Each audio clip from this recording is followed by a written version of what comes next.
So as you all know, after getting your CAP letter, you need to find your CAP school provider here in New Zealand. So yun yung crucial part kasi mahirap maghanap ng school dito sa ARA, and thank God, my gosh, binigyan na nila ako ng slot. So thank you so much, ARA!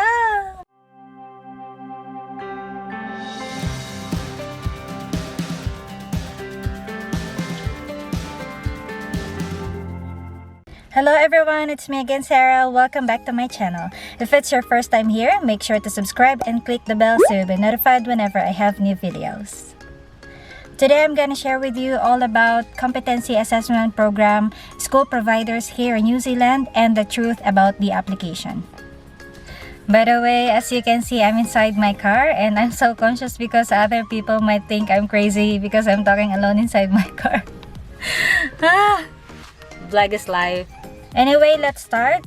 So, itong mga isi-share ko sa inyo, ito yung mga schools na nag-send ako ng requirements for CAP application. Lumipat ako ng pwesto, sobrang daming tao, pinagtitingin na nila ako.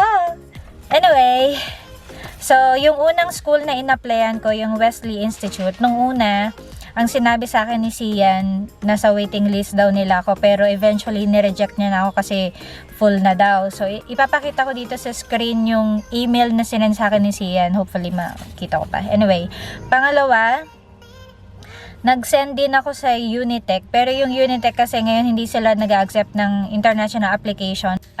I-resume daw nila yung CAP nila next year.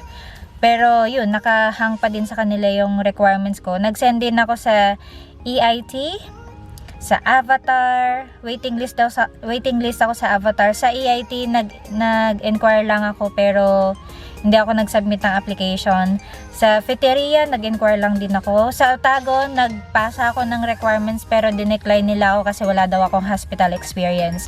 So yun lang yung problema, kapag wala kayong hospital experience at least 2 years, medyo mahirap yung application kasi medyo picky, ewan ko ba, picky yung ibang mga schools, pero try lang kayo ng try guys, huwag kayo mawala na pag-asa. Nag-send din ako ng application sa Ranordale, ay hindi pala, nag-inquire lang ako sa Ranordale. Sa Nortec, nagpasa ako ng requirements pero waiting list ako. And nagpasa din ako sa ARA Institute sa may Christchurch.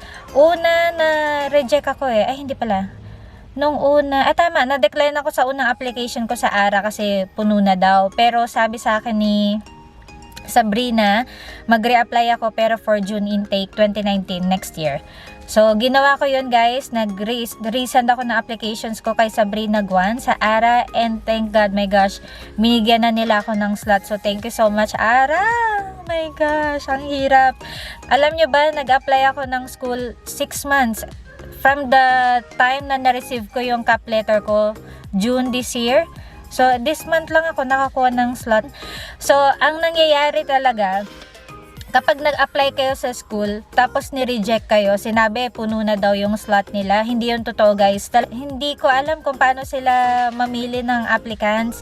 Pero, ano lang kayo try and try lang kayo mag-apply. Pasa lang kayo ng pasa ng applications ninyo. Huwag kayong mawala ng pag-asa kasi eventually makakakuha din kayo ng slot ninyo for your CAP. Make sure kapag nagpasa kayo ng applications ninyo, i-follow up ninyo sila everyday. Okay lang yun sa kanila kahit mainis na sila. Ewan ko kasi ako talaga nag-follow up ako everyday sa application ko. Tsaka, another reason na pwedeng maapektuhan yung applications ninyo kapag yung English exam ninyo hindi all 7 or hindi all B in one take. So, to all international qualified registered nurses, if you want to register as a nurse here in New Zealand, please do it now. Kasi nagiging strict na sila ngayon. Hindi na sila masyado tumatanggap ng international nurses kasi mas priority na nila yung mga Kiwi, yung taga dito mismo. So, yun. Gawin nyo lang guys. Huwag kayong mawala ng pag-asa. Mapapasaan pa, diba? Magiging nurse din tayo dito sa New Zealand. So that's it. If you have any questions, please feel free to comment below. And if you find this video helpful, please give this video a thumbs up and I will see you in my next video.